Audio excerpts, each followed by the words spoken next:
కానీ తాత నాకు ఇక్కడికి వెళ్ళి మెరుస్తుంది, గుండె లోతులకి వెళ్ళి ఉరుకొస్తుంది. ఎందుకంటే చెదిరిన మేఘమే మనిషి జీవితం చేసిన త్యాగమే ఇలలో శాశ్వతం అనే ఒక్క పదాన్ని పట్టుకొని ఆయన ఇయ్యాల.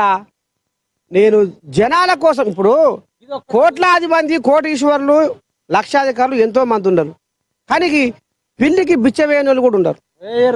ఇవాళ 1000 రూపాయలు సంపాదించిన మనిషి మానవత్వం ఉన్నోడు అల్లకెళ్ళి 100 రూపాయలు జనాల కోసం ఖర్చు పెడతాడు.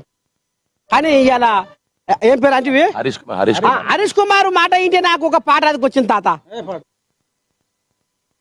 మచ్చలే నీ మనిషి వన్నా మా కంది శ్రీనన్న, నిజమేనా?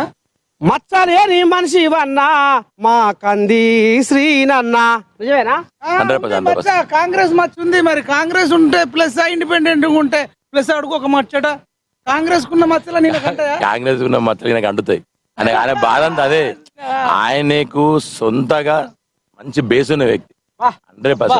ఈయన అనే వ్యక్తికి రేపు మీరు ప్రజలు, ఎందుకంటే ఫస్ట్ టైం ఎమ్మెల్యేగా పోటీ చేసి ఆయనకు రాజకీయ అనుభవం లేకుండా ఏమున్నా గన్ని ఓట్లు తీసుకొచ్చిందంటే అది నాటే జోక్. ఎందుకంటే ఆయన స్వచ్ఛమైన గుణము నీదన్నా మా కంది శ్రీనన్న, నిజమేనా? నిజమేనా? కాంగ్రెస్ మంచిదా? అతని మాటల్ని ఏకీభవిస్తున్నా.